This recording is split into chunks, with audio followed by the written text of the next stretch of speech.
نحمده ونستعينه ونستغفره ونتوكل عليه ونعوذ بالله من شرور أنفسنا ومن سيئات أعمالنا من يهده الله فلا مضل له ومن يضلل فلا هادي له وأشهد أن لا إله إلا الله وحده لا شريك له وأشهد أن محمدا عبده ورسوله أرسله بالحق بشيرا ونذيرا وداعيا إلى الله بإذنه وسراجا منيرا ليظهره على الدين كله وكفى بالله شهيدا اللهم صل على محمد وعلى آل محمد كما صليت على إبراهيم وعلى آل إبراهيم اللهم بارك على محمد وعلى آل محمد كما باركت على إبراهيم وعلى آل إبراهيم في العالمين إنك حميد مجيد أما بعد فإن خير الكلام كلام الله وخير السنن سنن محمد صلى الله عليه وسلم وشر الأمور محدثاتها وكل محدثة بدعة وكل بدعة ضلالة وكل ضلالة في النار أعوذ بالله من الشيطان الرجيم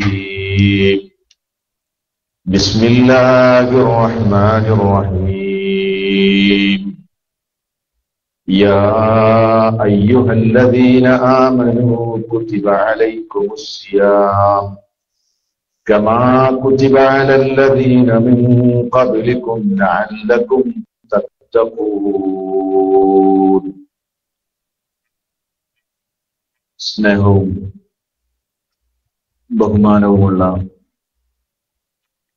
സഹോദരങ്ങളെ, സഹോദരികളെ, സുഹൃത്തുക്കളെ, പ്രിയപ്പെട്ടവരെ, അല്ലാഹു സുബ്ഹാനഹു വ തആലയുടെ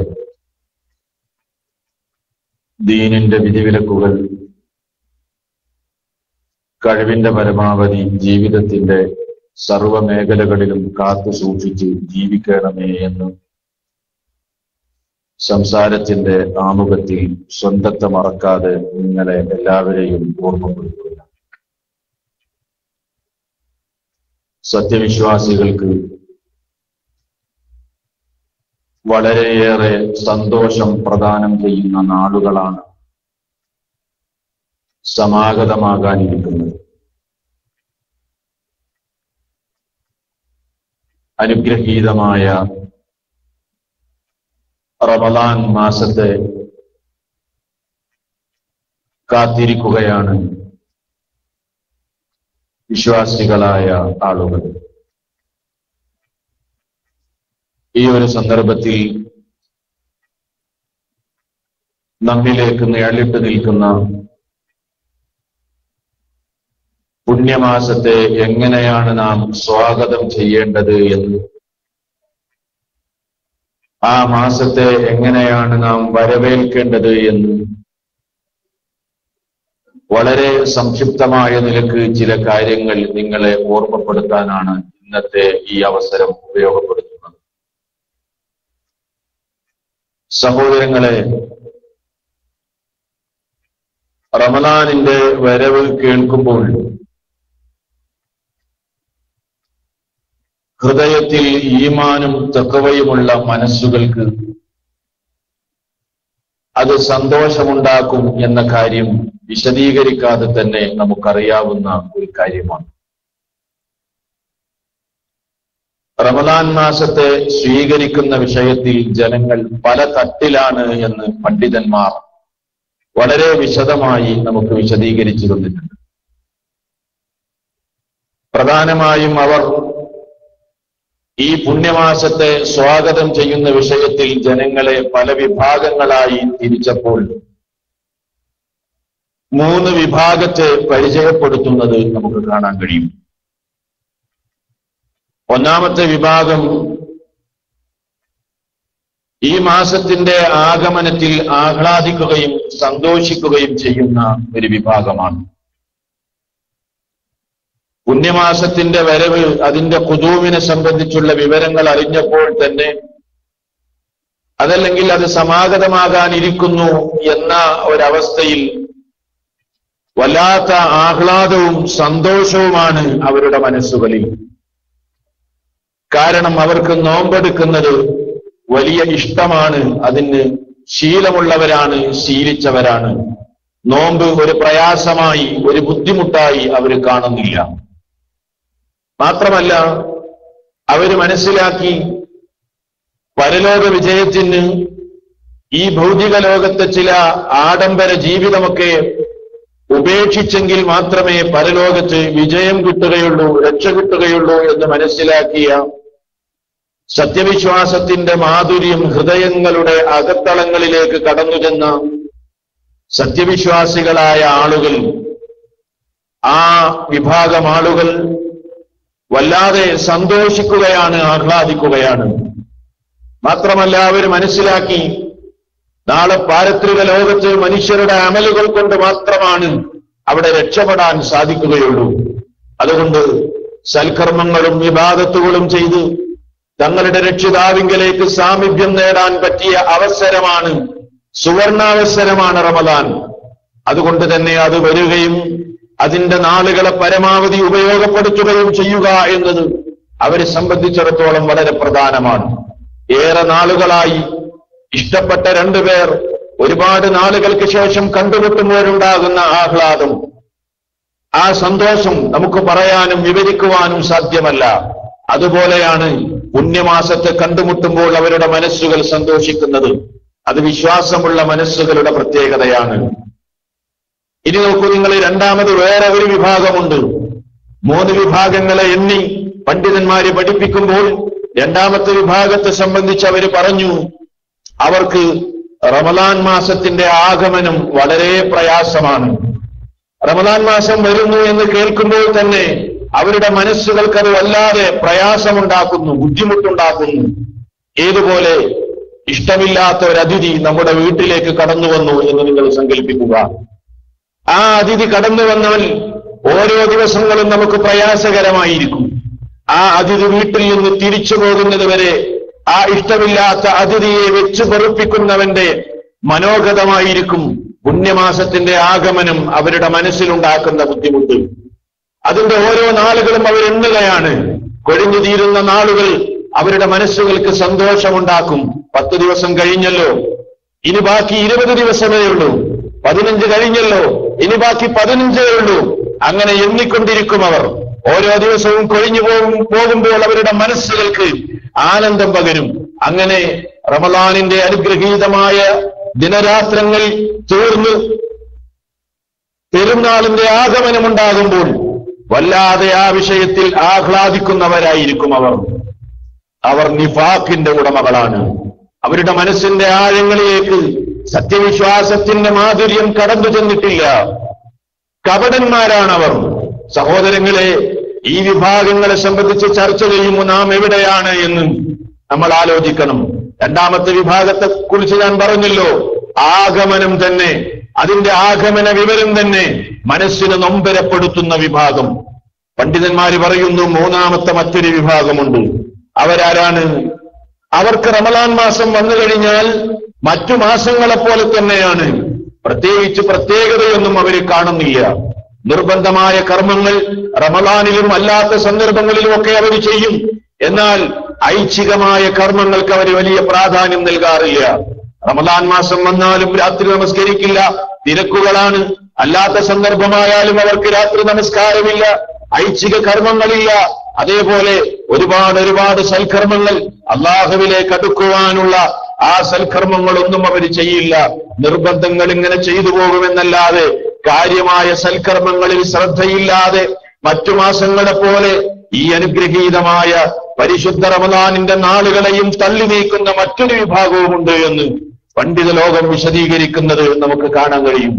അതുകൊണ്ട് സഹോദര, ഈ പുണ്യമാസത്തിന്റെ വരവ് കേൾക്കുമ്പോൾ നിന്റെ മനസ്സിനത് ആഹ്ലാദമുണ്ടാക്കുന്നുവെങ്കിൽ, നിന്റെ മനസ്സിനത് സന്തോഷമുണ്ടാക്കുന്നുവെങ്കിൽ, എന്റെ ജീവിതത്തിലെ ഏറ്റവും വലിയൊരു അനുഗ്രഹമാണല്ലോ എനിക്ക് സമാഗതമാകാനിരിക്കുന്നത് എന്ന ചിന്ത നിന്റെ മനസ്സിനെ അടക്കി ഭരിക്കുന്നുവെങ്കിൽ ഉറപ്പിക്കൂ, നിന്റെ മനസ്സിൽ ഈമാനുണ്ട്, നിന്റെ കൽബിൽ വിശ്വാസം നിറഞ്ഞിട്ടുണ്ട്.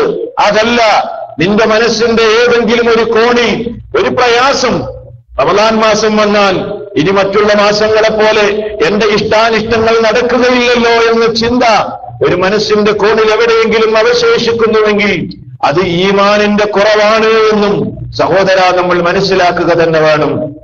അതുകൊണ്ട് ഈ മാസത്തെ അർഹിക്കുന്ന പരിഗണനയോടുകൂടെ ആചരിക്കാൻ കഴിയണമെങ്കിൽ ആ മാസം എന്താണെന്ന് നമ്മൾ അറിഞ്ഞേ പറ്റൂ, മനസ്സിലാക്കിയേ പറ്റൂ, ആ മാസത്തെ തിരിച്ചറിഞ്ഞേ പറ്റൂ. നിങ്ങൾ ചിന്തിച്ചു നോക്കൂ, നമ്മുടെ വീട്ടിലേക്ക് ഒരു വിരുന്നുകാരൻ കടന്നു വന്ന വിരുന്നുകാരൻ ആരാണെന്ന് നമുക്കറിയുകയില്ല. ചെറിയൊരു പരിചയമുണ്ട്, എവിടെയോ വെച്ച് കണ്ടിട്ടുണ്ട് എന്നതല്ലാതെ കാര്യമായി അയാളെ കുറിച്ച് നമുക്കറിയില്ല. നമ്മളത്ര ശ്രദ്ധിക്കുകയില്ല അയാളെ സൽക്കരിക്കുന്ന കാര്യത്തിൽ. എന്തെങ്കിലും ചെറിയ വെള്ളം കൊടുത്ത് അയാളെ പിരിച്ചുവിടുമെന്നല്ലാതെ അയാൾക്ക് വേണ്ടി നമ്മളൊരു വിരുന്ന് സൽക്കാരം ഒരുക്കുകയില്ല, അയാളെ ആദരിക്കുകയില്ല വേണ്ടതുപോലെ. കാരണം വന്ന വ്യക്തി ആരാണെന്ന് നമുക്കറിയില്ലല്ലോ. എന്നാൽ നേരെ മറിച്ച് നിങ്ങൾ ചിന്തിക്കൂ, വീട്ടിലേക്ക് വന്ന വിരുന്നുകാരൻ ആരാണ്, ആ വന്ന വ്യക്തി എന്ന് നമുക്കറിയാം, അയാളുടെ പ്രത്യേകത നമുക്കറിയാം. നമ്മുടെ ഏറ്റവും ബന്ധപ്പെട്ട ഒരു ബന്ധുവാണ്, അതല്ലെങ്കിൽ നമ്മുടെ പ്രിയപ്പെട്ട ഒരു സുഹൃത്താണ്. അയാളുടെ വരവിന്റെ വിവരം നമ്മെ വിളിച്ചറിയിച്ചിട്ടുണ്ടായിരുന്നു, വരുമെന്നറിയാം, അയാളുടെ പ്രത്യേകത അറിയാം. നന്നായി ആ അതിഥിയെ ആദരിക്കുമല്ലോ, അയാളെ ബഹുമാനിക്കുമല്ലോ, സംശയമില്ല. അതുപോലെ ഓരോ വർഷങ്ങളിലായി അള്ളാഹുവിന്റെ അപാരമായ നിഅമത്തെന്ന നിലക്ക് അള്ളാഹു നമ്മിലേക്ക് അയക്കുകയാണ് അവന്റെ അതിഥിയായ റമളാനിനെ. ആരാണ് എന്റെ ഈ അതിഥിയെ ആദരിക്കുന്നതെന്ന് പരിശോധിക്കാൻ, ആരാണതിനെ ബഹുമാനിക്കുന്നതെന്ന് പരിശോധിക്കാൻ. അതുകൊണ്ട് സഹോദര, ജീവിതത്തിൽ ഒരു വർഷത്തെ റമളാൻ സമാഗതമാകുന്നു എന്നത് ഏറ്റവും വലിയ നിഅമത്തായി നമ്മൾ കാണണം, ഏറ്റവും വലിയ അനുഗ്രഹമായി കാണണം. കഴിഞ്ഞ വർഷം റമളാനിന്റെ ദിനരാത്രങ്ങളെ പരമാവധി ഉപയോഗപ്പെടുത്തിയ പലരും അവരുടെ അമലുമായി ഇന്ന് ഖബറിൽ കഴിഞ്ഞുകൂടുകയാണ്. ഇന്നവർ ജീവിച്ചിരിക്കുന്നില്ല. ഇനി അടുത്ത റമളാനിൽ നമ്മുടെ സ്ഥിതി എന്തായിരിക്കും നമുക്ക് പറയാനാകില്ല.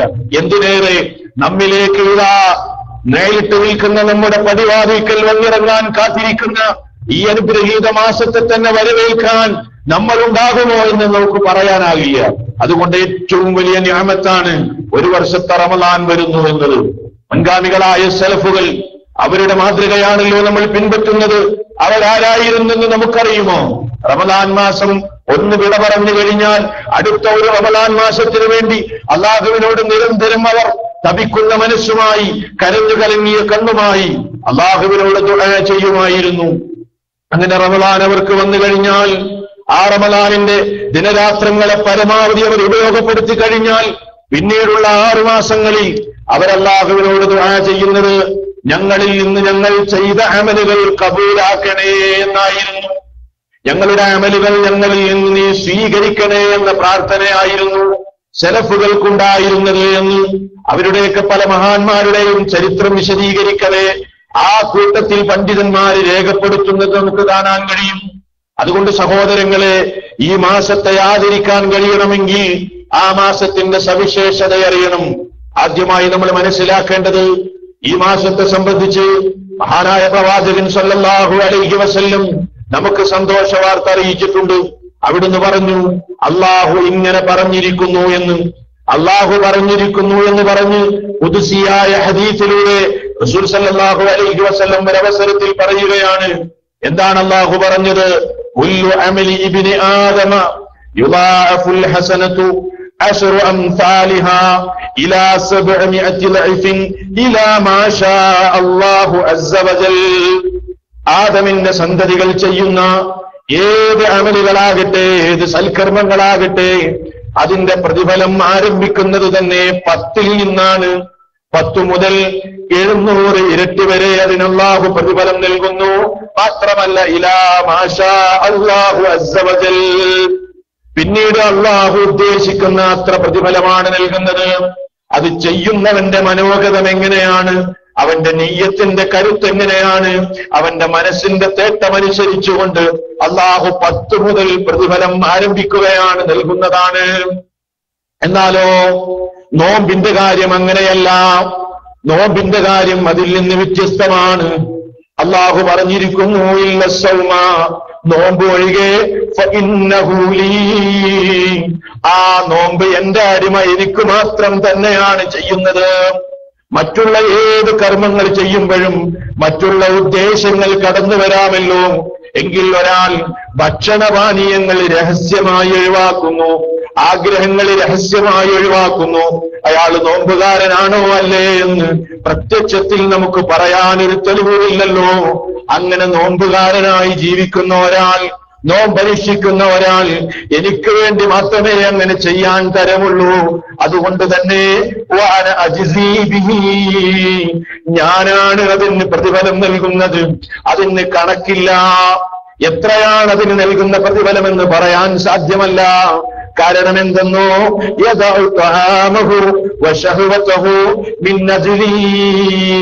എനിക്ക് വേണ്ടിയാണ് തന്നിഷ്ടങ്ങളെ ഒഴിവാക്കിയത്, എനിക്ക് വേണ്ടിയാണ് ഭക്ഷണങ്ങളെ ഒഴിവാക്കിയത്, എനിക്ക് വേണ്ടിയാണ് ആഗ്രഹങ്ങളെ ബലികഴിച്ചത് എന്ന് അല്ലാഹു സുബ്ഹാനഹു വ തആല പറഞ്ഞിരിക്കുന്നു.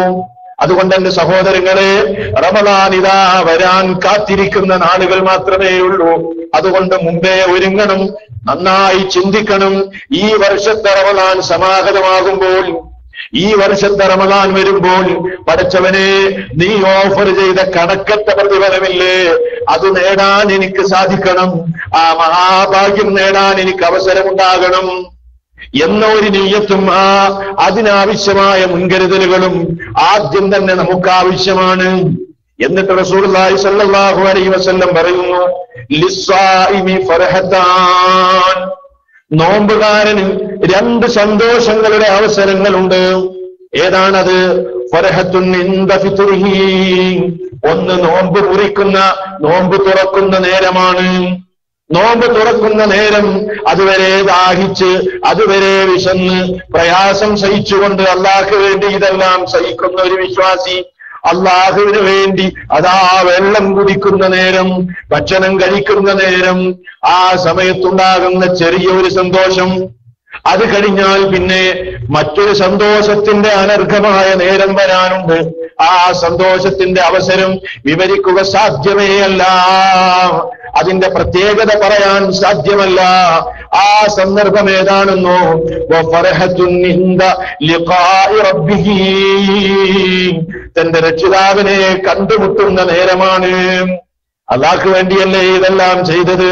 ആ റബ്ബിനെ നേരിൽ കാണുന്ന രംഗം, അവന്റെ വജ്ഹിലേക്ക് നോക്കാനുള്ള അവസരം, അവനെ കാണാനുള്ള സുവർണമായ നേരം, അത് ആ നേരം, ആ സന്തോഷത്തിന്റെ അവസരം വിവരിക്കുക സാധ്യമേ അല്ല. അങ്ങനെയുള്ള 2 സന്തോഷത്തിന്റെ നേരങ്ങൾ വരാനുണ്ട്. മാത്രമല്ല നബി സല്ലല്ലാഹു അലൈഹി വസല്ലം വീണ്ടും പറയുന്നു, വല ഖലൂഫു ഫീഹി അത്യബു ഇൻദല്ലാഹി അസ്സ വജൽ മിൻ റീഹിൽ മിസ്കി, ഈ ഭൂമി ലോകത്ത് പട്ടിണി കിടക്കുന്ന നേരം, അത് ആ ആമാശയത്തിലേക്ക് വെള്ളമിറക്കുന്നില്ല, അതേപോലെ ഭക്ഷണം ചെല്ലുന്നില്ല, ശരീരത്തിന് ആവശ്യമായതൊന്നും കുറച്ചു നേരം സമയങ്ങളായി ചെല്ലുന്നില്ല. അപ്പോഴതാ വായക്ക് പകർച്ച സംഭവിക്കുകയാണ്, വായനാറ്റമുണ്ടാകുന്നു, സ്വാഭാവികമാണല്ലോ. പക്ഷേ ആ വായനാറ്റമില്ലേ, അത് റബ്ബിന്റെ അരികിൽ കസ്തൂരിയേക്കാൾ സുഗന്ധപൂരിതമാണ്.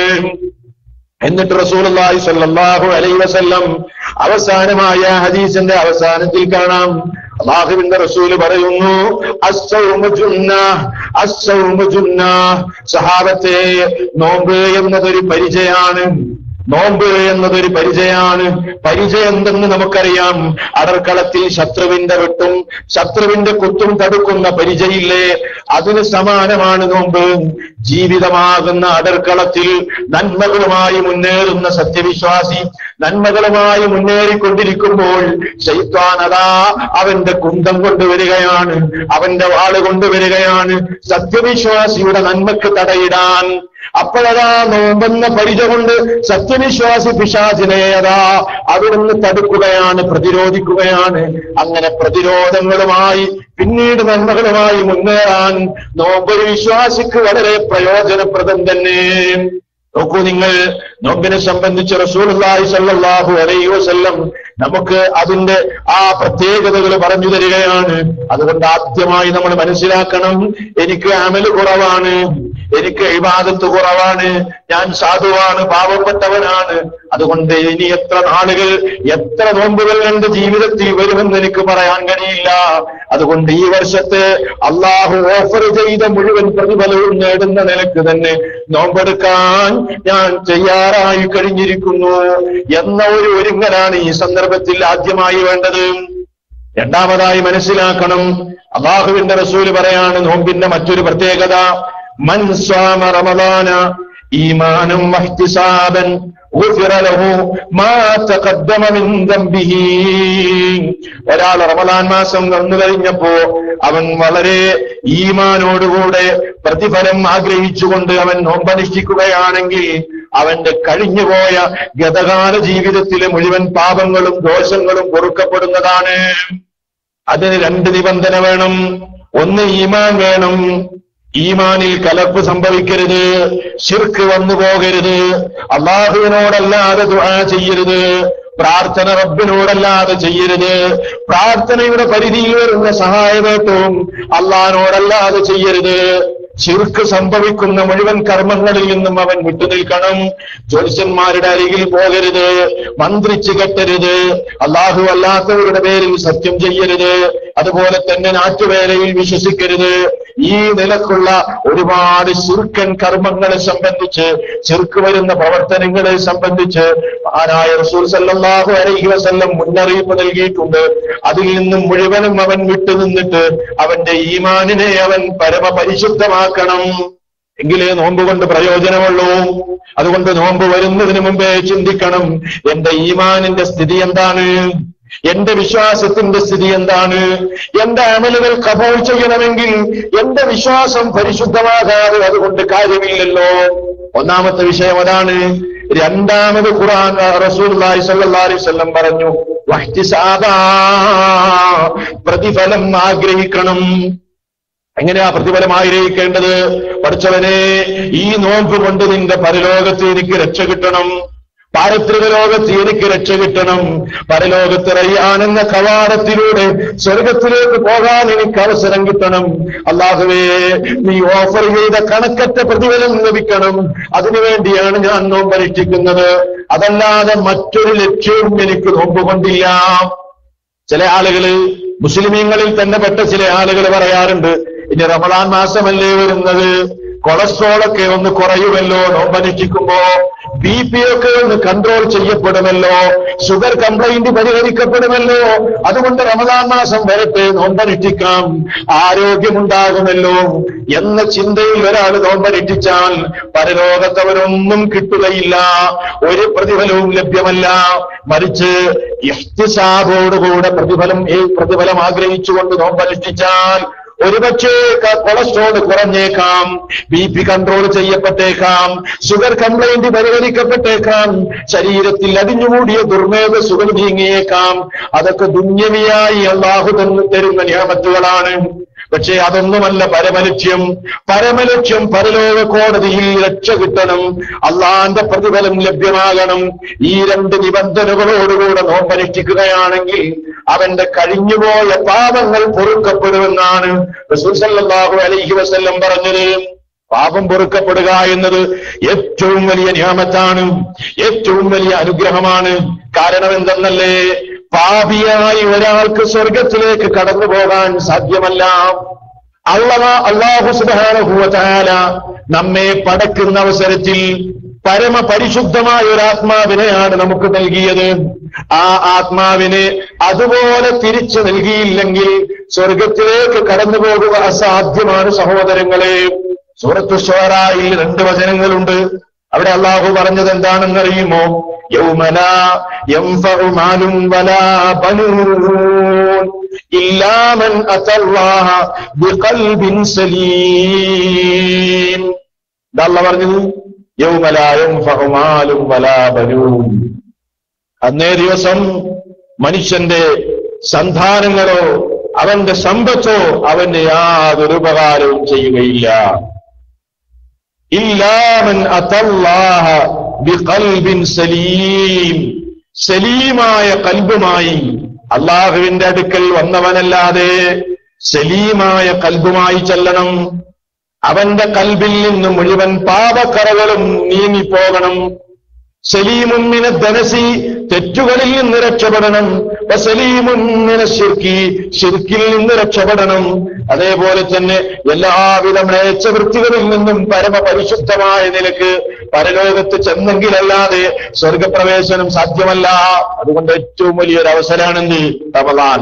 പഠിച്ചവനെ, ജീവിതത്തിൽ എന്റെ കഴിഞ്ഞ ജീവിതത്തിന്റെ താളുകൾ ഞാൻ മറിക്കുമ്പോ എത്രയെത്ര തെറ്റുകളാണ് ഞാൻ ചെയ്തത്.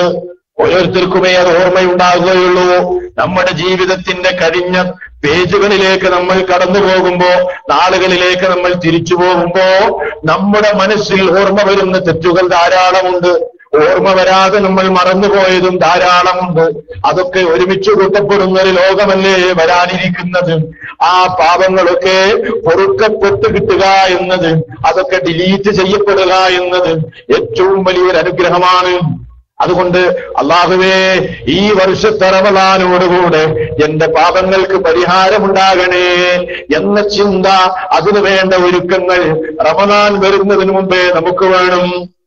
സഹോദരാ, റമളാൻ വന്നു കഴിഞ്ഞിട്ടും നിന്റെ പാപങ്ങൾ പൊറുക്കപ്പെടാതെയാണ് ശവ്വാലിന്റെ പൊന്നമ്പലി നീ ദർശിക്കുന്നതെങ്കിൽ നീ ഭാഗ്യദോഷിയാണ്. നീ ഏറ്റവും വലിയ ഭാഗ്യം കെട്ടവനാണ്. നീ ഹതഭാഗ്യവാനാണ്. നിനക്കെതിരെ അല്ലാഹുവിന്റെ റസൂൽ ദുആ ചെയ്തിട്ടുണ്ടെന്ന തിരിച്ചറിവും നിനക്ക് വേണം. നോക്കൂ, ഒരു സംഭവം കാണാം ഹദീസിന്റെ കിതാബുകളിൽ ഒരു സംഭവം കാണാം. പതിവിന് വിപരീതമായ റസൂലിന്റെ ജീവിതത്തിലുണ്ടായ സംഭവം. ഒരവസരത്തിൽ മദീനത്തെ പള്ളിയിലേക്ക് വെള്ളിയാഴ്ച ഖുത്ബ നിർവഹിക്കാൻ വേണ്ടി നബി സല്ലല്ലാഹു അലൈഹി വസല്ലം മിമ്പറിലേക്ക് ചവിട്ടി കയറുകയാണ്. സയ്യിദ റസൂലുള്ളാഹി സല്ലല്ലാഹു അലൈഹി വസല്ലം അൽ മിമ്പറ, അല്ലാഹുവിന്റെ റസൂല് മിമ്പറിലേക്ക് കയറുകയാണ്. ആ അവസരത്തിൽ അതാ ഫലമ്മാ റഖിയ അജബതൻ, ഒന്നാമത്തെ പടിയിലേക്ക് അവിടുന്ന് ചവിട്ടിക്കയറുന്ന നേരത്ത് ഖാല ആമീൻ, അവിടുന്ന് ആമീൻ എന്ന് പറഞ്ഞ് ദുആ ചെയ്യുന്നു.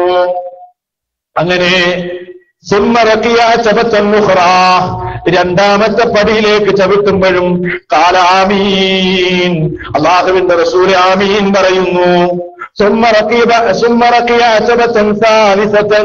മൂന്നാമത്തെ പടിയിലേക്ക് ചവിട്ടിയപ്പോഴും ഫഖാല ആമീൻ, അവിടുന്ന് ആമീൻ എന്ന് ദുആ ചെയ്യുന്നു. പതിവിന് വിപരീതമാണ്. വെള്ളിയാഴ്ച ജുമാക്ക് മിമ്പറിലേക്ക് കയറുന്ന അവസരത്തിൽ അങ്ങനെ ദുആ ചെയ്യുന്ന ഒരു സമ്പ്രദായമില്ല അവിടുത്തെ ജീവിതത്തിൽ. പതിവിന് വിപരീതമായതുകൊണ്ട് തന്നെ സ്വഹാബത്ത് ചോദിക്കുന്നു റസൂലുള്ളാഹിയോട്, നബിയെ, നിങ്ങൾ ഇന്ന് മിമ്പറിലേക്ക് കയറുന്ന നേരത്ത് ഇങ്ങനെ 3 തവണ ആമീൻ പറഞ്ഞു ദുആ ചെയ്തല്ലോ, എന്തിനാണ് നബിയെ നിങ്ങൾ അങ്ങനെ ചെയ്തത്? അല്ലാഹുവിന്റെ റസൂൽ അതിന് മറുപടി കൊടുക്കുകയാണ്. സല്ലല്ലാഹു അലൈഹി വസല്ലം പറഞ്ഞു, അതാനി ജിബ്രീൽ, എന്റെ അടുക്കൽ ജിബ്രീൽ അലൈഹിസ്സലാം വന്നു. എന്നിട്ട് ഈ 3 പ്രാർത്ഥനകൾ അവിടുന്ന് ദുആ ചെയ്തിട്ട് എന്നോട് പറഞ്ഞു, മുഹമ്മദേ, ആ പ്രാർത്ഥനകൾക്കൊന്ന് ആമീൻ പറ. ഒന്നാമത്തെ പ്രാർത്ഥന ഏതാണെന്നോ, യാ മുഹമ്മദു, മുഹമ്മദേ, മൻ അദ്റക റമളാന ഫലം യുഗ്ഫർ ലഹു ഫഅബഅദഹു അല്ലാഹ് ഖുൽതു ആമീൻ. മുഹമ്മദേ, ഒരു മനുഷ്യന്റെ ജീവിതത്തിൽ അയാൾക്ക് അനുഗ്രഹമായി റമളാൻ മാസം വന്നു കഴിഞ്ഞു, എന്നിട്ട് റമളാനിലെ ദിനരാത്രങ്ങളിൽ മുഴുവനും ജീവിച്ചിട്ടും പാപങ്ങൾ പൊറുക്കപ്പെട്ടില്ല, പാപം പൊറുത്തു കിട്ടിയില്ല, പാപിയായി പിന്നെയും ശവ്വാലിലേക്ക് ആ മനുഷ്യൻ ജീവിക്കുകയാണ് എങ്കിൽ അല്ലാഹുവിന്റെ കാരുണ്യത്തിൽ നിന്ന് ആ മനുഷ്യനെ ആട്ടിയകറ്റട്ടെ എന്ന് ജിബ്രീൽ എന്ന് ദുആ ചെയ്തിട്ട് എന്നോട് പറഞ്ഞു, മുഹമ്മദേ, ആമീൻ പറയൂ. വഖുൽതു ആമീൻ, ഞാൻ ജിബ്രീലിന്റെ ഒന്നാമത്തെ ദുആയിന് ആമീൻ പറഞ്ഞു. എന്തുമാത്രം ഭാഗ്യദോഷമാണത്. രണ്ടാമത്തെ വിഷയം നമ്മുടെ വിഷയവുമായി ബന്ധമില്ലെങ്കിലും സംഗതി പറയാം. സല്ലല്ലാഹു അലൈഹി വസല്ലം പറയാണ്, രണ്ടാമതായി ജിബ്രീൽ ദുആ ചെയ്തു, വമൻ അദ്റക വാലിദൈഹി ഔ അഹദഹുമാ ഫദഖല അന്നാർ. ഒരാളുടെ ജീവിതത്തിൽ അയാളുടെ വാർദ്ധക്യത്തിലെത്തിയ മാതാപിതാക്കളുണ്ട്, വാർദ്ധക്യ സഹജമായ രോഗങ്ങൾ കൊണ്ട് ഞെരിഞ്ഞമരുന്ന മാതാപിതാക്കൾ, ഉമ്മയുണ്ട്, അതല്ലെങ്കിൽ ഉപ്പയുണ്ട്, അതല്ലെങ്കിൽ രണ്ടുപേരുമുണ്ട്, വാർദ്ധക്യത്തിലാണ് പാവങ്ങൾ. അവരെ പരിചരിച്ച് നന്നായി നോക്കിയിട്ട് സ്വർഗം വാങ്ങേണ്ടതിന് പകരം നരകം വാങ്ങിയ മനുഷ്യനില്ലേ, അയാൾക്കും അല്ലാഹുവിന്റെ കാരുണ്യം കിട്ടാതിരിക്കട്ടെ. ഫഖുൽതു ആമീൻ, അപ്പോഴും ഞാൻ ആമീൻ പറഞ്ഞു. മൂന്നാമത്തെ വിഷയം ഏതാണ്? ജിബ്രീൽ അലൈഹിസ്സലാം മൂന്നാമതായി ദുആ ചെയ്തു, വമൻ ദുകിർത ഇൻദഹു ഫലം യുസല്ലി അലൈഹി. ഒരാളുടെ അരികിൽ വെച്ച് നബിയെ നിങ്ങളെ സംബന്ധിച്ച് പറയപ്പെട്ടിട്ട് നിങ്ങൾക്ക് വേണ്ടി സ്വലാത്ത് ചൊല്ലിയില്ലെങ്കിൽ ഫഅബഅദഹുല്ലാഹ്, അയാളും അല്ലാഹുവിന്റെ കാരുണ്യത്തിൽ നിന്ന് അകറ്റപ്പെടട്ടെ. ഖുൽ ആമീൻ, ആമീൻ പറയൂ മുഹമ്മദേ. ഫഖുൽതു ആമീൻ, അപ്പോഴും ഞാൻ ആമീൻ പറയുകയാണ് ചെയ്തത്. സഹോദരാ, ചിന്തിക്ക്, അള്ളാഹുവിന്റെ റസൂൽ നമുക്കെതിരെ ദുആ ചെയ്തിട്ടുണ്ടെങ്കിൽ അള്ളാഹു അത് കബൂൽ ചെയ്യുമല്ലോ. അതുകൊണ്ട് റമളാൻ കഴിഞ്ഞിട്ടും ഭാഗ്യദോഷിയായി നീ പിന്നെയും ജീവിക്കല്ല, നീ തെറ്റുകാരനായി ജീവിക്കല്ല. റമളാനിൽ പാപം പൊറുക്കാനുള്ള സംവിധാനം നീ ചെയ്യണം. അതുകൊണ്ട് ആദ്യമായി നീ മനസ്സിലാക്കേണ്ടത്, റമളാൻ വരുന്നതിന് മുമ്പേ നിന്റെ കൽബ് നന്നാക്ക്, നിന്റെ ധനം നന്നാക്ക്, എങ്കിലേ റമളാനിൽ പാപമോചനം കിട്ടുകയുള്ളൂ. നമ്മുടെ നാട്ടിലൊക്കെ റമളാൻ വരുന്നതിന് മുമ്പ് നനച്ചുളി ഉണ്ടാകാറുണ്ട്, കഴുകി വൃത്തിയാക്കാറുണ്ട്. പക്ഷേ ഉമ്മമാർക്ക് പലപ്പോഴും അറിയില്ല, ആദ്യം കഴുകേണ്ടത് മനസ്സാണ്, ആദ്യം കഴുകേണ്ടത് ധനമാണ്. മനസ്സ് നന്നാക്കണം. ആരുമായൊക്കെയാണോ നിനക്ക് പിണക്കമുള്ളത്, ആരുമായൊക്കെയാണോ നിന്റെ ബന്ധം വഷളായിക്കൊണ്ടിരിക്കുന്നത്, ആ വ്യക്തിയോട് നീ മാപ്പ് പറഞ്ഞ് റബ്ബിനോട് പൊറുക്കലിനെ തേടുക. അല്ലാഹ് എനിക്ക് പൊറുത്തു തരണേ എന്ന് പറയൂ, എങ്കിലേ നിന്റെ പാപമോചനം നിനക്ക് തൗബയുള്ളൂ. അതുപോലെ ആരുടെ അവകാശങ്ങളൊക്കെയാണോ നീ പിടിച്ചു വെച്ചിട്ടുള്ളത്, അവകാശം തിരിച്ചു നൽകൂ, അതിന്റെ അവകാശികൾക്ക് തിരിച്ചു നൽകൂ, എന്നിട്ട് ധനം പരിശുദ്ധമാക്കൂ. ഇത് രണ്ടും ചെയ്തു കഴിഞ്ഞാൽ പിന്നീട് റബ്ബിനോട് നീ തൗബ ചെയ്താൽ നിന്റെ തൗബ കബൂലാക്കപ്പെടുന്നത് തന്നെ. റമളാൻ വരുന്നതിന് മുമ്പേ നമ്മൾ ശ്രദ്ധിക്കേണ്ട വിഷയങ്ങളാണത്. അതുകൊണ്ട് സഹോദര, പാപമോചനം വലിയൊരു വിഷയം തന്നെയാണ്. അത് കിട്ടണമെങ്കിൽ റമളാൻ വരുന്നതിന് മുമ്പേ നമ്മൾ ഒരുങ്ങണം. പിന്നെയോ ഈ മാസത്തിന്റെ പ്രത്യേകത പറയുന്നിടത്ത് നബി സല്ലല്ലാഹു അലൈഹി വസല്ലം അവിടുന്ന് പറയുകയാണ്, ഇദാ കാന അവ്വലു ലൈലത്തിൻ മിൻ റമളാന സുഫിദത്തിശ് ശയാതീൻ. റമളാനിന്റെ ആദ്യ രാവ് വന്നാൽ തന്നെ പിശാചുക്കളെ ചങ്ങലകളിൽ ബന്ധിക്കപ്പെടുന്നു. വമറദത്തുൽ ജിന്നി, ജിന്നുവർഗത്തിലെ ധിക്കാരികളായ ആളുകളെയും ചങ്ങലകളിൽ ബന്ധിക്കപ്പെടുകയാണ്. വഹുല്ലിഖത്ത് അബ്വാബുന്നാർ, നരക കവാടങ്ങൾ ഒന്നൊന്നായി അടക്കപ്പെടുന്നു. ഫലം യുഫ്തഹു മിൻഹാ ബാബുൻ, നരകത്തിന്റെ ഒരു കവാടവും പിന്നീട് തുറക്കുന്നില്ല റമളാനിൽ. വഫുതിഹത്ത് അബ്വാബുൽ ജിനാൻ, സ്വർഗ്ഗ കവാടങ്ങൾ തുറക്കപ്പെടുകയായി. ഫലം യുഗ്ലഖു മിൻഹാ ബാബുൻ, പിന്നീട് അതിൽ നിന്നൊരു കവാടവും അടക്കപ്പെടുന്നില്ല റമളാനിൽ. അത്രമല്ല, വനാദാ മുനാദിൻ യാ ബാഗിയൽ ഖൈരി അഖ്ബിൽ, വിളിച്ചു പറയുന്ന ഒരാളിങ്ങനെ വിളിച്ചു പറഞ്ഞുകൊണ്ടിരിക്കുമെന്നാണ്. എന്താണ് വിളിച്ചു പറയുന്നത്? വയാ ബാഗിയൽ ഖൈരി അഖ്ബിൽ, നന്മ ചെയ്യുന്നവനെ മുന്നോട്ട് വാ, പറ്റിയ അവസരമാണ്. അലസമാകേണ്ട, അലസത വേണ്ട, ആലസ്യം വേണ്ട, നന്നായി അധ്വാനിച്ചോ, പറ്റിയ നാടുകളാണ്, മുന്നോട്ട് വാ. വയാ ബാഗിയ ശർരി അഖ്സിർ, മനസ്സിൽ തിന്മ ചെയ്യാൻ അവസരം കാണാൻ വേണ്ടി കാത്തിരിക്കുന്നവനെ ചുരുക്ക് വേണ്ട, ഈ മാസത്തിൽ അത് വേണ്ട. വലില്ലാഹി ഉതഖാഉ മിനന്നാർ, എല്ലാ രാവുകളിലും അല്ലാഹു ഈ മാസത്തിന്റെ രാവുകളിൽ നരകത്തിൽ നിന്ന് ആളുകളെ വിമോചിപ്പിക്കുന്നു. നരകത്തിൽ നിന്ന് വിമോചനമുണ്ട്. എന്താണ് പറഞ്ഞത്? ധാരാളം തെറ്റ് ചെയ്ത് നരകം വാങ്ങാൻ ഉറപ്പായ മനുഷ്യന്മാര്, പരിശുദ്ധ റമദാൻ വന്നു, അവരതാ ആവേശത്തോടുകൂടെ സൽക്കർമ്മങ്ങൾ ചെയ്തു. അവർക്ക് മരണമേ തടസ്സമുള്ള നരകം വാങ്ങാൻ. അങ്ങനെ ഇരിക്കെ റമദാൻ വന്നപ്പോൾ അവർ ശരീരം നന്നാക്കി, മനസ്സ് നന്നാക്കി, ധനം നന്നാക്കി, വിശുദ്ധമാക്കി.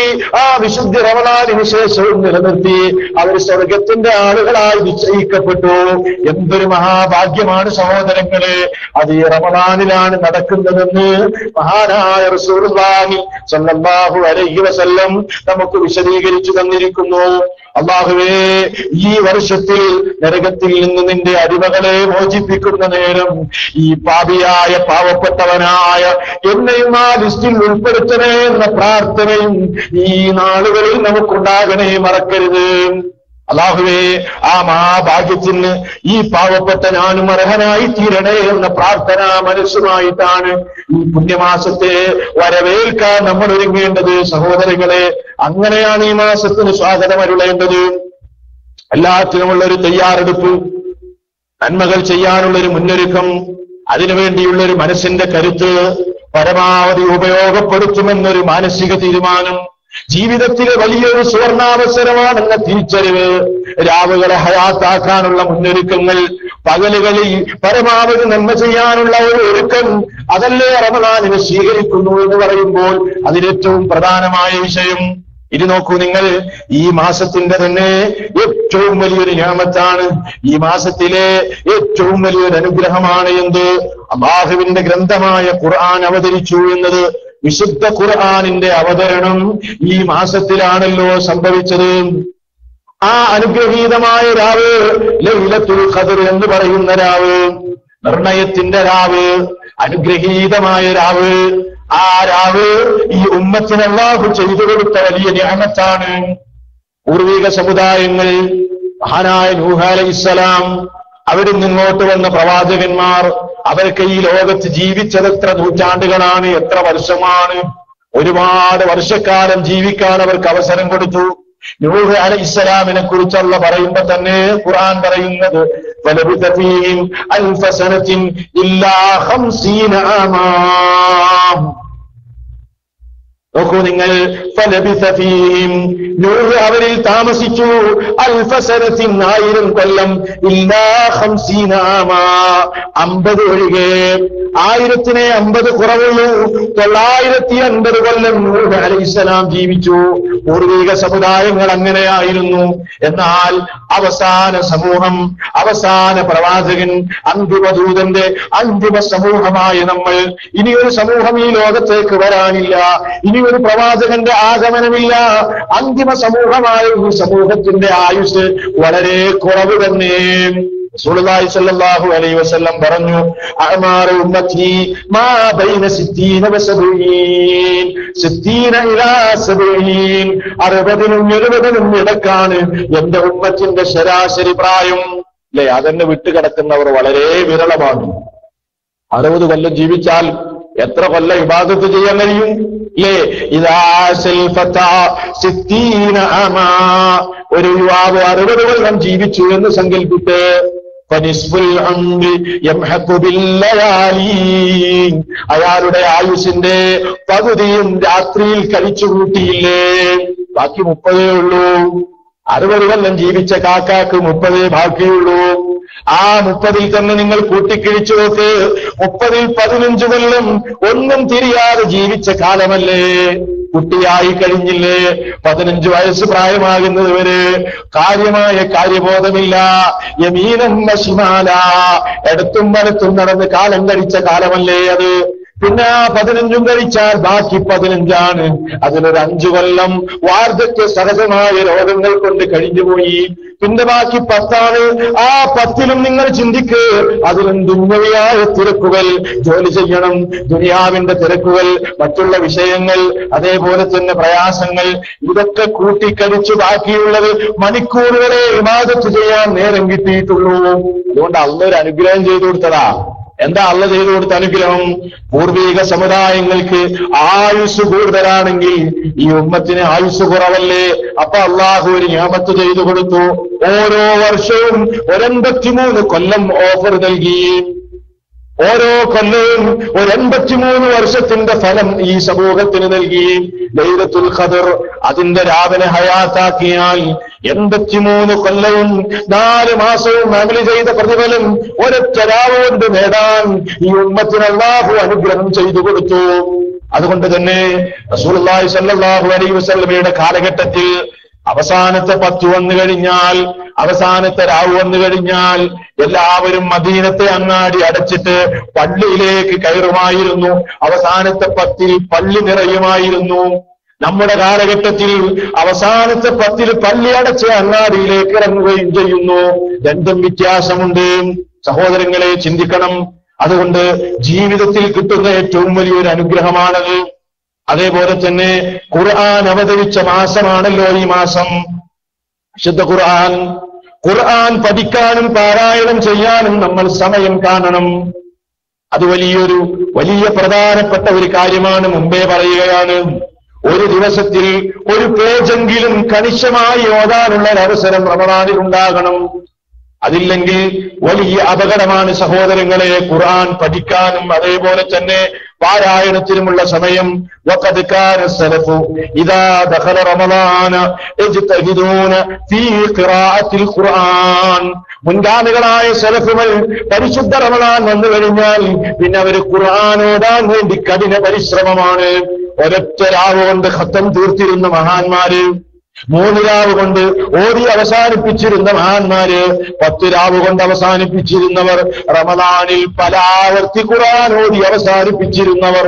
എന്റെ ശബ്ദം കേൾക്കുന്ന പ്രിയപ്പെട്ടവരെ, ജീവിതത്തിൽ ഒരാവർത്തി പോലും ഓതി അവസാനിപ്പിക്കാൻ ഭാഗ്യം കിട്ടാത്ത എത്ര മനുഷ്യരാണ് നമ്മുടെ കൂട്ടത്തിലുള്ളത്.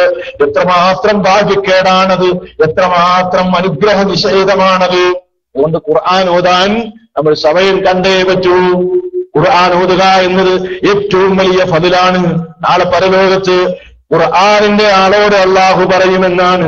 യുഖാലു ലിസാഹിബിൽ ഖുർആൻ, ഖുർആനിന്റെ ആളുകളോട് അല്ലാഹു പറയും, ഇഖ്റാ വർതഖി വറത്തിൽ കമാ കുൻത തുറത്തിലു ഫി ദുനിയാ. ദുനിയാവിൽ നീ നല്ല നിലക്ക് പാരായണം ചെയ്തതുപോലെ ഇവിടെ വെച്ച് നീ ഓതൂ, ഇവിടെ വെച്ച് നീ പാരായണം ചെയ്യ്. നീ ഓതുന്ന അവസാനത്തെ ആയത്താണ് സ്വർഗത്തിൽ നിന്റെ സ്ഥാനം നിശ്ചയിക്കുന്നത് എന്ന് പരലോകത്ത് വെച്ച് പറയപ്പെടുമ്പോ ഖുർആൻ ഇവിടെ വെച്ച് ഓതിയവരല്ലേ അത് ഓതാൻ കഴിയൂ.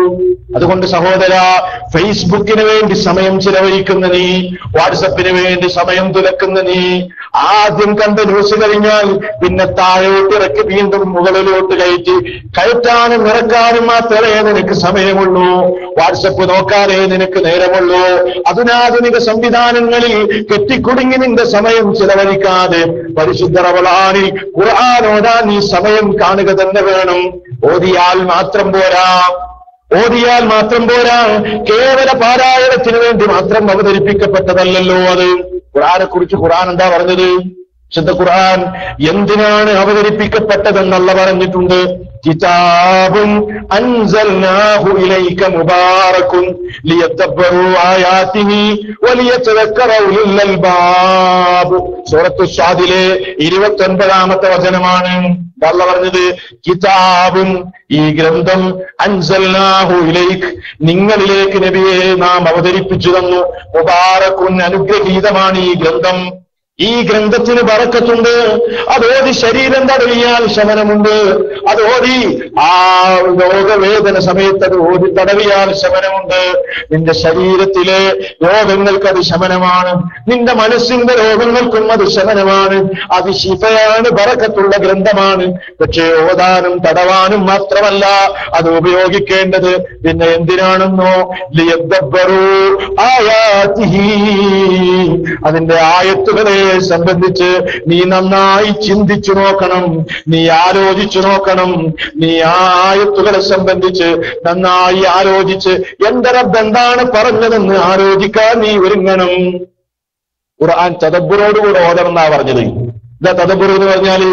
ഓതുമ്പോ എന്താ പറഞ്ഞത് എന്ന് ചിന്തിച്ചോതണം.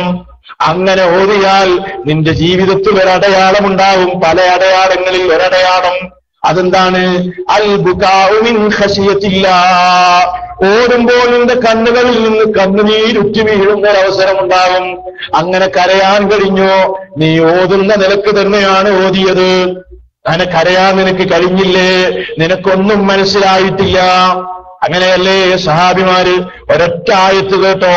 സൂറത്തുൽ മാഇദയിലെ 83-ാമത്തെ വചനം അല്ല പറയുകയാണ്, വഇദാ സമിഉ മാ ഉൻസില ഇലർ റസൂലി തറാ അഅ്യുനഹും തഫീദു മിനദ് ദംഇ മിമ്മാ അറഫൂ മിനൽ ഹഖ് യഖൂലൂന റബ്ബനാ ആമന്നാ ഫക്തുബ്നാ മഅശ് ശാഹിദീൻ. വഇദാ സമിഉ മാ ഉൻസില ഇലർ റസൂൽ, റസൂലിനെ അവതരിച്ച ഒരു വചനം ആ സഹാബത്തങ്ങ് കേട്ടുകഴിഞ്ഞാൽ തറാ നിനക്ക് കാണാം, അഅ്യുനഹും അവരുടെ കണ്ണുകളെ തഫീദു മിനദ് ദംഇ കണ്ണുനീരുകൾ ഉറ്റി വീഴുകയാണ്. എന്തേ കാരണം? മിമ്മാ അറഫൂ മിനൽ ഹഖ് സത്യം അവരറിഞ്ഞത് കൊണ്ട് തന്നെ. അല്ലാഹനെ അവർ മനസ്സിലാക്കി, നരകം അവര് മനസ്സിലാക്കി, സ്വർഗത്തിന്റെ ഫضل അവര് മനസ്സിലാക്കി, ഇസ്ലാം അവരറിഞ്ഞു, അല്ലാഹന്റെ നിയമം അവർ മനസ്സിലാക്കി. ഇതങ്ങറിഞ്ഞപ്പോ ഹൃദയം പിടക്കുകയാണ്, കണ്ണുകളിൽ നിന്ന് കണ്ണുനീരുറ്റി വീഴുകയാണ്. അറിയാതെ അവർ ദുആ ചെയ്യുന്നു. യഖൂലൂൻ അവര് പറയുന്നു, റബ്ബനാ ഞങ്ങളുടെ നാഥാ, ആമന്നാ ഞങ്ങൾ വിശ്വസിച്ചിരിക്കുന്നു, ഫക്തുബ്നാ മഅശ് ശാഹിദീൻ വിശ്വസിച്ചവരുടെ കൂടെ, സാക്ഷി നിൽക്കുന്നവരുടെ കൂടെ ഞങ്ങളെ നീ രേഖപ്പെടുത്തവേ, നീ ഞങ്ങളെ രേഖപ്പെടുത്തൂ അല്ലാഹ് എന്നവരറിയാതെ ദുആ ചെയ്തു പോകുമെന്നാണ്. എന്റെ സഹോദര, ശബ്ദം കേൾക്കുന്ന സഹോദര, ജീവിതത്തിൽ മക്കൾക്ക് പ്രയാസമുണ്ടായപ്പോൾ നീ കരഞ്ഞിട്ടുണ്ട്, ഭാര്യയ്ക്ക് രോഗം ബാധിച്ചപ്പോൾ നീ കരഞ്ഞിട്ടുണ്ട്, മാതാപിതാക്കൾ മരണപ്പെട്ടപ്പോൾ നിന്റെ മനസ്സ് നൊമ്പരപ്പെട്ടിട്ടുണ്ട്, വേദനാജനകമായ രോഗങ്ങൾ നിന്നെ അലോസരപ്പെടുത്തിയിട്ടുണ്ട്. പക്ഷേ എന്തെങ്കിലും ജീവിതത്തിൽ അല്ലാഹുവിന്റെ ഖുർആനിൽ ഒരായത്ത് കേട്ടിട്ട് നിന്റെ കണ്ണിൽ നിന്ന് കണ്ണുനീരുറ്റി വീണോ? ഇല്ലെങ്കിൽ നീ ഭാഗ്യദോഷി തന്നെയാണ്, നീ ഭാഗ്യം കെട്ടവൻ തന്നെയാണ്. നീ സ്വഹാബത്തിന്റെ ആ ഫضل മനസ്സിലാക്കാതെ പോയിട്ടുണ്ട്. ഖുർആൻ ഓതേണ്ടതിന്റെ രീതി നീ പഠിച്ചിട്ടില്ല, നീ ഒന്നും അറിഞ്ഞിട്ടില്ല, നീ പഠിക്കാൻ ശ്രമിച്ചിട്ടില്ല, നീ റബ്ബിന്റെ നിയമത്തിനോട് നിഷേധഭാവമാണ് പുലർത്തിയത്, അത് പഠിക്കാനുള്ള അവസരവും നീ ഉപയോഗപ്പെടുത്തിയിട്ടില്ല. നീ അന്ധനായി നാളെ പാരത്രിക ലോകത്ത് ഒരുമിച്ച് കൂട്ടപ്പെടും. വമൻ അഅറള അൻ ദിക്രി ഫഇന്ന ലഹു മഈശതൻ വൻകാ വനഹ്ശുറുഹു യൗമൽ ഖിയാമത്തി അമാ. ആരാണോ എന്റെ ഉത്ബോധനത്തിൽ നിന്ന് അകന്നു പോയത്, പിന്തിരിഞ്ഞു പോയത്, അവന് കുടുസായ ഒരു ജീവിതമുണ്ട്. മാത്രമല്ല വനഹ്ശുറുഹു യൗമൽ ഖിയാമത്തി അമാ, അന്ധനായി ഞാൻ അവരെ പരലോകത്ത് ഒരുമിച്ച് കൂട്ടുന്നതാണ്. ഖാല റബ്ബി, എന്റെ റബ്ബേ, ലിമ ഹശർതനി അഅമാ, എന്തേ എന്നെ അന്ധനായി ഒരുമിച്ച് കൂട്ടിയത്? വഖദ് കുൻതു ബസീറാ, ഞാൻ കണ്ണു കാണുന്നവനായിരുന്നില്ലേ ദുനിയാവിൽ, എങ്ങനെയാ ഞാൻ അന്ധനായി മാറിയത്? അതെ, വകദാലിക ഖദ് അതതക ആയാതുനാ വകദാലിക ഫദസീതഹാ വകദാലിക യൗമ തുൻസാ. നമ്മുടെ ആയത്തുകൾ നിനക്ക് വന്നപ്പോൾ നീ മറന്നു കളഞ്ഞില്ലേ മനുഷ്യ, അതുകൊണ്ട് ഇന്ന് ഞാൻ നിന്നെ മറന്നു കളഞ്ഞിരിക്കുന്നു എന്ന് അല്ലാഹു പറയുന്ന രംഗം പരലോകത്തുണ്ടാകുമെന്ന് സൂറത്ത് ത്വാഹയിൽ അല്ലാഹു പറയുന്നു. അതുകൊണ്ട് ചിന്തിക്ക്, ഖുർആൻ ഒന്ന് പഠിക്കാൻ ഈ മാസം വരുമ്പോ ഖുർആനിൽ ഒരു അധ്യായമെങ്കിലും ആശയം അറിഞ്ഞു പഠിക്കാൻ, ഓതേണ്ട നിയമങ്ങൾ പാലിച്ച് ഓതാൻ നമ്മൾ തയ്യാറാകണം സഹോദരങ്ങളെ. വിശദമായി ഞാൻ വിശദീകരിക്കുന്നില്ല. അത് പഠിക്കുന്ന വിഷയത്തിൽ നമ്മൾ പിന്നിലായിക്കൂടാം അല്ലേ? ഭൗതികമായ എന്തൊക്കെ സംവിധാനങ്ങൾ നമ്മൾ പഠിക്കുന്നു, അറിയുന്നു. ഇപ്പൊ സാംസങ് ഒരു പുതിയ മൊബൈൽ ഇറക്കുകയാണ് അല്ലേ? ഇറക്കുമ്പോൾ നമ്മൾ എന്ത് ചെയ്യുന്നു? അത് വാങ്ങുന്നു. പുതിയ മൊബൈൽ നമ്മൾ വാങ്ങുന്നു. എപ്പോഴെങ്കിലും നമ്മൾ പറയാറുണ്ടോ, അതിന്റെ ഫംഗ്ഷൻ എനിക്കറിയില്ല, അതുകൊണ്ട് എനിക്ക് ആ മൊബൈൽ വേണ്ട? ഒരാൾ നമുക്കൊരു സാംസങ്ങിന്റെ ഗാലക്സിയുടെ പുതിയ മൊബൈൽ വാങ്ങി തന്നു. അപ്പൊ നമ്മൾ പറയാണ്, എനിക്കത് ഓപ്പറേറ്റ് ചെയ്യാൻ അറിയൂല, എനിക്കതിന്റെ ഫംഗ്ഷൻ ഒന്നും അറിയൂല, അതുകൊണ്ട് ആ മൊബൈൽ എനിക്ക് വേണ്ട എന്ന് നമ്മൾ പറയാറില്ല. അത് നമ്മൾ വാങ്ങുകയും അറിയുന്നവന്റെ അടുക്കൽ പോയി പഠിക്കുകയും അതിലെ പ്രോഗ്രാമും അതിന്റെ സംവിധാനങ്ങളും നമ്മൾ പഠിച്ചിട്ട് അത് നമ്മൾ ഉപയോഗിക്കുന്നു. ഇത്ര പണിയുണ്ടോ ഖുർആനിൽ ഒരു ആയത്ത് പഠിക്കാൻ? ഇത്ര പണിയുണ്ടോ ഒരായത്തിന്റെ ആശയം മനസ്സിലാക്കാൻ? ഇല്ല സഹോദരാ, ഇല്ല. അതുകൊണ്ട് തിരിച്ചറിഞ്ഞോ, റമളാനിനെ പരമാവധി ഉപയോഗപ്പെടുത്തിക്കോ. ഖുർആൻ ഓതാൻ സമയം കാണണം, പത്രം വായിക്കാൻ നേരം സമയം കണ്ടാൽ പോരാ. ഫേസ്ബുക്കൊക്കെ തൽക്കാലം ഒന്ന് ബ്ലോക്ക് ചെയ്തോ, അതല്ലെങ്കിൽ ഒന്ന് ക്ലോസ് ചെയ്തോ. വാട്സപ്പൊക്കെ ഒന്ന് ബ്ലോക്ക് ചെയ്ത് അതല്ലെങ്കിൽ ക്ലോസ് ചെയ്തിട്ട് ഖുർആൻ ഓതാൻ സമയം കാണണം. മുൻഗാമികൾ പഠന ക്ലാസുകൾ വരെ ഒഴിവാക്കി ഖുർആൻ ഓതാൻ ഒഴിഞ്ഞിരുന്നിരുന്നുവെന്ന് അവരുടെ ചരിത്രങ്ങളിൽ നമുക്ക് വായിക്കാൻ കഴിയുന്നു. അതുകൊണ്ട് ഗൗരവമായി ഈ നിലക്കുള്ള ചിന്തകൾ റമളാൻ വരുന്നതിന് മുമ്പേ നമ്മുടെ ഭാഗത്തുനിന്നുണ്ടാകണം. സമാഗതമാകുന്ന റമളാൻ എന്ന വിഷയം സംസാരിക്കുമ്പോൾ ഇനിയും ഒരുപാട് കാര്യങ്ങൾ അതിനെ സംബന്ധിച്ച് സംസാരിക്കാനുണ്ട്. ഇൻഷാ അല്ലാഹ് അടുത്ത ക്ലാസ്സിൽ നമ്മുടെ നോമ്പിന്റെ വിധിവിലക്കുകളും നോമ്പുമായി ബന്ധപ്പെട്ട കാര്യങ്ങളും അതിന്റെ വിശദമായ ചർച്ചയും നിങ്ങൾക്ക് കേൾക്കാൻ അടുത്ത വെള്ളിയാഴ്ച ഇൻഷാ അല്ലാഹ് നമ്മുടെ ക്ലാസ്സിൽ അവസരോചിതമായി അത് പ്രതിപാദിക്കുന്നതാണ്. ഇന്ന് അത്തരം വിഷയങ്ങളിലേക്ക് കടന്നുപോകാൻ നമുക്ക് സമയമില്ല. അതുകൊണ്ട് സഹോദര, റമളാനിനെ വരവേൽക്കുമ്പോൾ മനസ്സ് ശുദ്ധമാക്കുക, ജനം ശുദ്ധമാക്കുക, അത് ഒരുങ്ങുക. ഈ മാസത്തെ പരമാവധി ഉപയോഗപ്പെടുത്താൻ ആവശ്യമായ മുൻകരുതലുകൾ സ്വീകരിക്കുക. ആ നിലക്ക് ഈ പുണ്യമാസത്തെ വരവേൽക്കുവാനും സ്വാഗതമരുളുവാനും ഈ മാസത്തെ അതിന്റെ വിവരാത്രങ്ങളെ പരമാവധി ഉപയോഗപ്പെടുത്തുവാനും എല്ലാവരും ശ്രദ്ധിക്കണമെന്ന് ഓർമ്മപ്പെടുത്തുന്നു. സർവ്വലോക പരിപാലകനായ നാഥൻ നമുക്കതിന് തൗഫീഖ് നൽകി അനുഗ്രഹിക്കുമാറാകട്ടെ. ഈ പുണ്യമാസത്തിന്റെ ദിനരാത്രങ്ങൾ ജീവിപ്പിച്ച് ഹയാത്താക്കി പുണ്യങ്ങൾ വാരിക്കൂട്ടുന്ന സജ്ജനങ്ങളിൽ അള്ളാഹു നമ്മെ ഏവരെയും ഉൾപ്പെടുത്തി അനുഗ്രഹിക്കുമാറാകട്ടെ. അള്ളാഹുവിന്റെ പ്രത്യേകമായ അനുഗ്രഹം ലഭിച്ച് നരകത്തിൽ നിന്ന് മോചിപ്പിക്കപ്പെടുന്ന മഹാഭാഗ്യവാന്മാരിൽ അള്ളാഹു നമ്മെ ഏവരെയും ഉൾപ്പെടുത്തി അനുഗ്രഹിക്കുമാറാകട്ടെ. അള്ളാഹു സുബ്ഹാനഹു വ തആല നമ്മുടെ സർവ്വ കർമ്മങ്ങളും നമ്മിൽ നിന്ന് കബൂൽ ചെയ്യുമാറാകട്ടെ. ഈ കർമ്മം നമ്മിൽ നിന്ന് ഒരു സ്വാലിഹായ കർമ്മമായി അള്ളാഹു സ്വീകരിക്കുമാറാകട്ടെ. സുന്നത്തുകളെ പഠിക്കുകയും ജീവിതത്തിൽ പകർത്തുകയും ചെയ്യുന്ന നല്ലവരിൽ അള്ളാഹു നമ്മെ ഉൾപ്പെടുത്തി അനുഗ്രഹിക്കട്ടെ. നമ്മിൽ നിന്ന് മരണപ്പെട്ടു പോയ മാതാപിതാക്കൾ, പ്രിയപ്പെട്ടവർ, ബന്ധുക്കൾ എല്ലാവർക്കും അള്ളാഹു പുറത്തു കൊടുക്കുകയും അവരുടെ കബറിടങ്ങളെ സ്വർഗീയ പൂങ്കാവനമാക്കി മാറ്റുമാറാകട്ടെ. റബ്ബനാ തഖബ്ബൽ മിന്നാ إنك أنت السميع العليم وتب علينا إنك أنت التواب الرحيم ربنا آتنا في الدنيا حسنة وفي الآخرة حسنة وقنا عذاب النار والسلام عليكم ورحمة الله وبركاته. സഹോദരങ്ങളെ,